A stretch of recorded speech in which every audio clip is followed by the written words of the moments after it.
E aí, pessoal, tudo bem com vocês? No vídeo de hoje, que vai ser um pouquinho diferente do que geralmente eu faço, vai ser sobre os condomínios. Quando eu estava pesquisando para criar ele, eu procurei algumas combinações de palavras, que nem condomínio no Brasil, condomínio caro, tem milhões de vídeos nessas temáticas.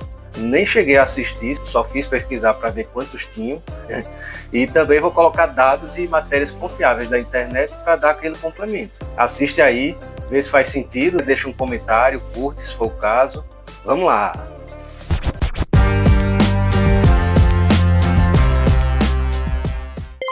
Eu não sou especialista, eu não sou ninguém importante, sou apenas um cidadão comum que investe há 8 anos e que já acertou e errou algumas vezes. O meu objetivo é ensinar as pessoas e contar minhas experiências, melhorando também minhas habilidades de comunicação, edição de vídeos, né? Eu costumo brincar dizendo que aqui é um canal artesanal, um canal gourmet, porque cada vídeo é feito com muito estudo, com muito amor, com muito carinho. O surgimento dos condomínios no mundo. Historicamente, temos na Grécia e Roma antigas alguns modelos de moradias coletivas e geminadas, aquelas que são coladas umas nas outras, em que a ideia era compartilhar alguns espaços comuns. O ser humano precisa realmente daquele conceito de propriedade, de posse, né, ter sua privacidade, mas assim, avançando um pouquinho mais, na Idade Média, os primeiros condomínios eram como vilas fortificadas para defesa e organização. Agora, saltando um pouco mais no tempo, a gente vai para Londres no século XIX, em que morar nesses locais fechados, restritos, exclusivos, dava uma ideia de status e poder. Foi quando surgiram os primeiros condomínios de luxo. Mas assim, no Brasil, o modelo ele surgiu como vilas operárias e casas geminadas, como eu falei no começo, e evoluiu com o crescimento urbano, buscando a privacidade e a segurança. Então, quais seriam as vantagens de se morar num condomínio? Primeiro, a segurança, que eu vou falar um pouquinho mais para frente, que eu acho disso. Segundo, economia de custos, que seria aquela economia, né, de escala. Quando você junta várias pessoas que precisam de uma coisa em comum, acaba ficando mais barato para cada um delas. O status social, em terceiro, não me importo com isso, né, mas acho que tem gente que liga. Hoje em dia, né, as construtoras estão construindo aí cada vez mais condomínios luxuosos em algumas regiões do país, né, e hoje em dia é um grande negócio também para as construtoras, né, tem aqueles condomínios de cota, de casas compartilhadas. E aí quem nunca ouviu falar naqueles nomes, né, de não sei que resort, não sei que beach residence, não sei que deluxe, esses nomes em inglês aí, só para dar aquele toque gourmet mais chique. E aí tudo que é gourmet é mais caro, né? Eu estava até vendo um vídeo no Instagram um dia desse que o cara fazia assim: olha, o almoço hoje é uma desconstrução de oriza sativa e fazelhos vulgares sobre infusão de ervas aromáticas, harmonizado com lâminas de peito de frango, seladas sob pressão térmica direta.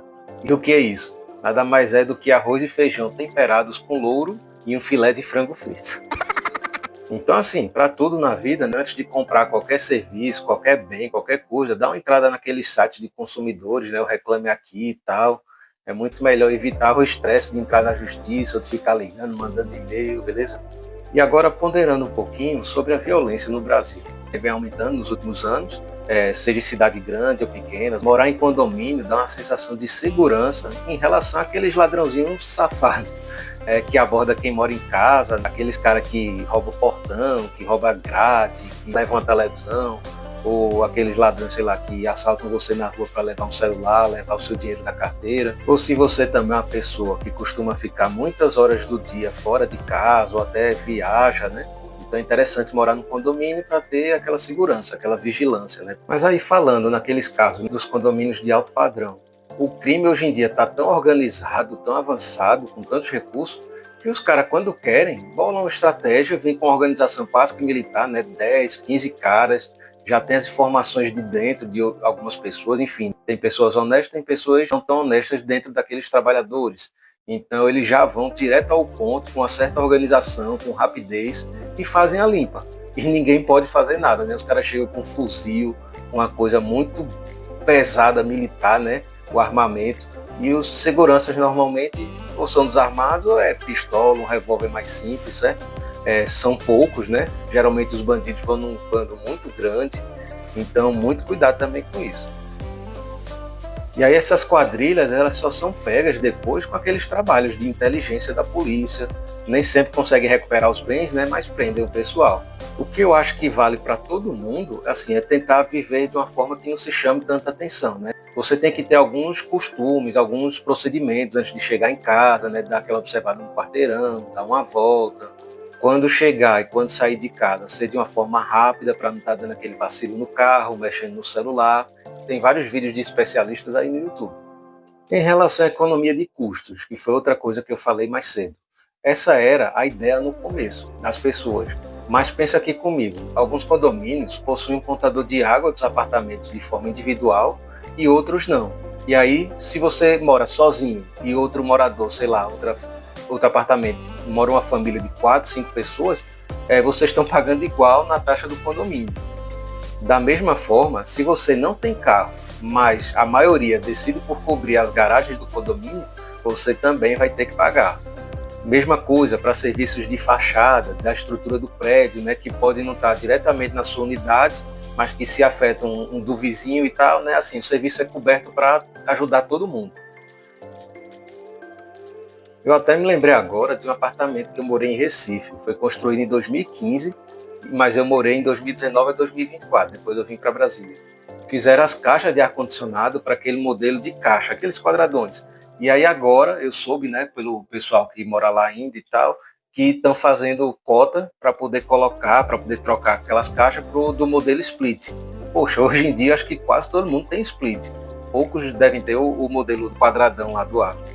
E a própria construtora já deu vacilo. Eu sei que isso é muito comum porque eu já vi em outros apartamentos, de colocar essa caixa já perto do chão. O ar frio ele desce, então o ar condicionado ele tem que estar mais em cima para poder ter essa troca do ar. Se você não sofre tanto de uma área de lazer, mas ela está lá, o preço da manutenção dela está embutido no condomínio. Você pode ser uma pessoa super tranquila que só sai e volta para casa, mas tem moradores que realmente utilizam a área de lazer, né? E também, se não tiver, talvez seja até melhor, porque aí você depois com os outros moradores vão fazer assembleia, vão fazer as taxas, vocês decidem como vão querer essa estrutura, né, esse item, e vocês compram, contratam, dividem, né? Porque às vezes o que vem da construtora pode não agradar.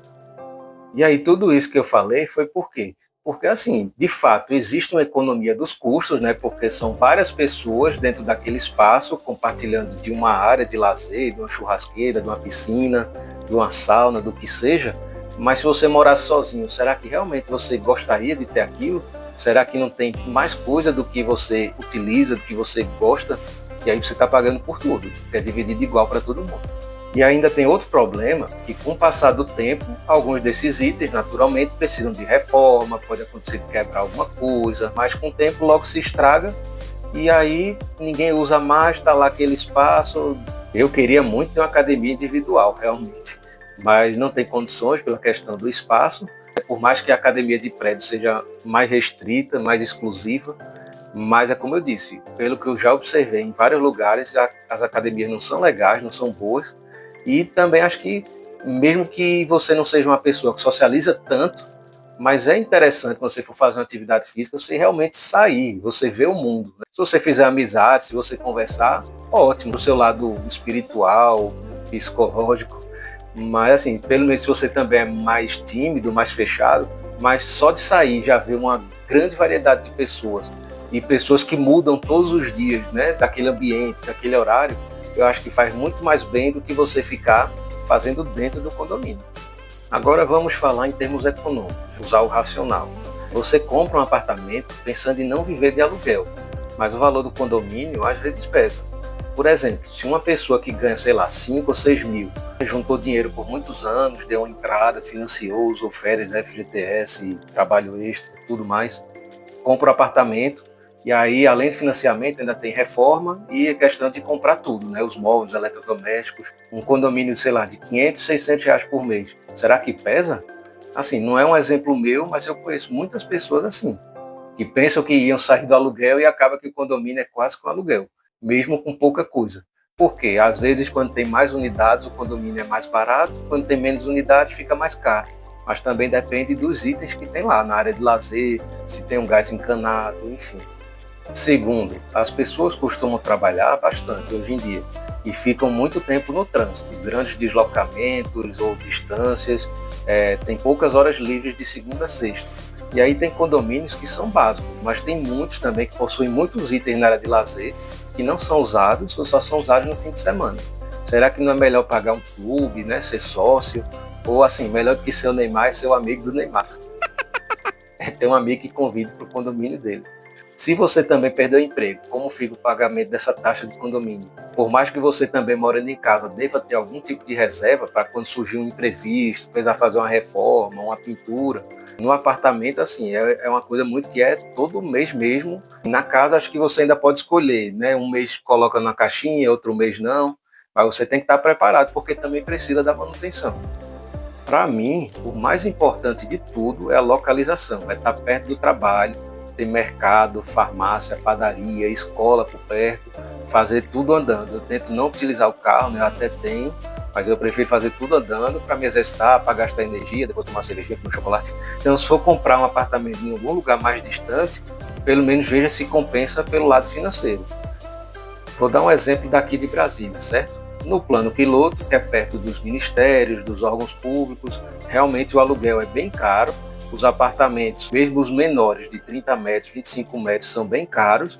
Mas, assim, quanto mais longe você vai, né? Inclusive tem gente que mora em Goiás, que é bem na divisa do Distrito Federal, é bem mais barato e consegue imóveis maiores. Então, tudo isso tem que ser pesado. E nada impede também de você comprar um imóvel, sei lá, mais longe, mais barato, para servir, para pelo menos você sair do aluguel. Falta pouco para esse vídeo acabar, tá certo? Não esquece de curtir, comentar, compartilhar, dá uma força. Eu sei que todo vídeo eu falo isso, parece meio automático, meio robô, mas é porque eu já coloquei na minha cabeça assim, curte, comenta, compartilha, curte, comenta, compartilha. Beleza? Valeu. E aí outra coisa também que nem todo mundo pensa, mas que realmente é uma realidade, que a gente estuda isso na escola, às vezes nem dá tanta bola, chama-se pirâmide etária. E a do Brasil está mudando, porque antigamente tinha uma base mais larga, com os jovens, né, e bem poucos idosos no topo. E agora a situação vem mudando. Você já parou para pensar que o Brasil que a gente está conhecendo está ficando grisalho? De acordo com o IBGE, o Brasil está envelhecendo bem rápido. A base da pirâmide, né, está nascendo tipo menos pessoas, e as pessoas que já estão vivas estão chegando a idades mais avançadas. A sobrevida está aumentando muito, certo? Então, antigamente mesmo na Previdência, eram mais ou menos 8 jovens para cada aposentado. E hoje em dia a gente está chegando perto de 2. Vou deixar uma matéria aqui também, que eu já vi em algum lugar falando que lá para 2050, 2060, a população do Brasil assim está crescendo ainda a um ritmo lento.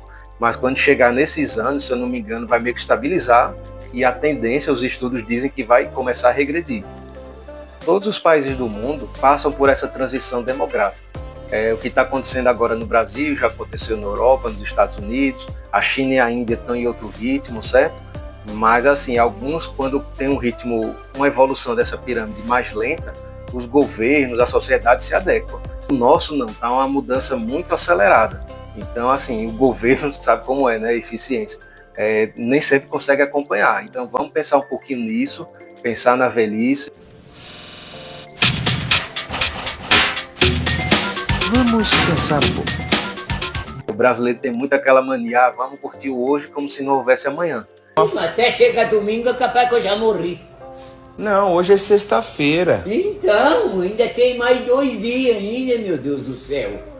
Mas os dados estão mostrando aí, né, por mais que haja violência e tudo mais, que a gente está vivendo cada vez mais. Hoje, o número de pessoas com mais de 60 anos já ultrapassa os 34 milhões. E isso é mais do que a população de muitos países. E 1 de cada 4 aposentados ainda trabalha. Só que o que ninguém se pergunta é, será que eu estou preparado? Será que eu tenho condições que eu estou ganhando? Dá para eu viver até uns 90 anos? E aí o que isso tem a ver com os condomínios? Concorda comigo que o preço das coisas em geral sempre está subindo, a inflação às vezes está maior, está menor, mas sempre sobe. E nada nunca baixa, né? Ou sobe num ritmo mais rápido ou mais lento, mas sempre sobe. E aí vamos pensar no cenário 1. Com menos jovens, quando os pais morrem, ao invés de deixar os imóveis para vários herdeiros, vão deixar para 1 ou 2. Então, digamos que um imóvel, tá? Um brasileiro cidadão médio mesmo. Esse vai ter que pagar condomínio de 2 imóveis, pelo menos, que é o que ele mora e aquele que ele herdou. Fora se tiver outros, realmente. E aí é provável que ele venda o imóvel, mas não só eles, né? Mas milhares de herdeiros, milhares de pessoas pelo país. E isso pode derrubar o valor do mercado dos imóveis, afastar pessoas, e o mesmo valor do condomínio tem que ser rateado para menos pessoas morando. E o cenário 2 é que também, com menos jovens, a Previdência, que eu acho que é uma pirâmide, vai continuar tendo as mesmas dificuldades, né, que a gente sempre vê, o déficit, o rombo, o aumento dos gastos, enfim, é merecido para o trabalhador, né, que passou toda uma vida batalhando, mas o fato é que a nossa geração ela vai ter cada vez mais requisitos e mais tempo para estar contribuindo, para estar lutando, e vai cada vez menos conseguir se aposentar. Isso é muito perceptível, porque mudou a regra, tipo, tem idade mínima, tem tempo de serviço, e se a pessoa trabalha a vida toda, beleza, mas às vezes você fica desempregado, às vezes volta, às vezes sai. Enfim, nem todo mundo tem aquela noção, quando empreende, quando é autônomo, de recolher o INSS. Quando está na iniciativa privada, muitas vezes é obrigatório, né? Já sai na fonte.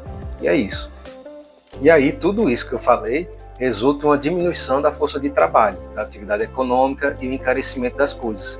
Nós que estaremos mais velhos lá na frente, quando for a nossa geração, que é a mais numerosa, que está trabalhando hoje em dia, quem é que vai sustentar a gente se tiver poucos jovens, né? Se muitas pessoas da minha idade não têm filho, ou só tem um, porque o custo de vida está alto.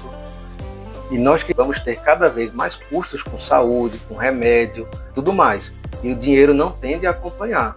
Fazendo as contas daquele exemplo que eu dei lá atrás, de um condomínio de R$ 500 por mês, se a gente investir na renda fixa de hoje, para a conta ficar mais fácil, coloquei 1% ao mês, que juros compostos dá 12,68 ao ano, mas também se colocasse 15, ia ter imposto de renda para descontar e tal, então aqui é só para ter uma ideia mesmo. Se você contar 30 anos, dá 1.765.000.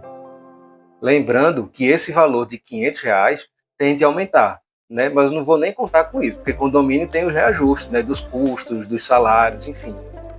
Eu também não estou contando porque se a pessoa morar, sei lá, numa casa, teria que ter um caixazinho, uma reserva à parte, né?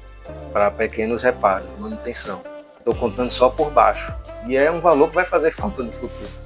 Então a minha ideia nesse vídeo foi de mostrar os prós e os contras de morar em condomínio, levando em consideração o valor mensal, se você utiliza as áreas comuns, as taxas extras, se é bem localizado, se é perto das coisas, de uma padaria, de uma escola, de uma lanchonete, de um shopping. Espero que você tenha gostado. Se ficou até o fim, deixa aí embaixo, ó, condomínio, curte o canal, se inscreve, beleza? Dá uma força aí. Valeu!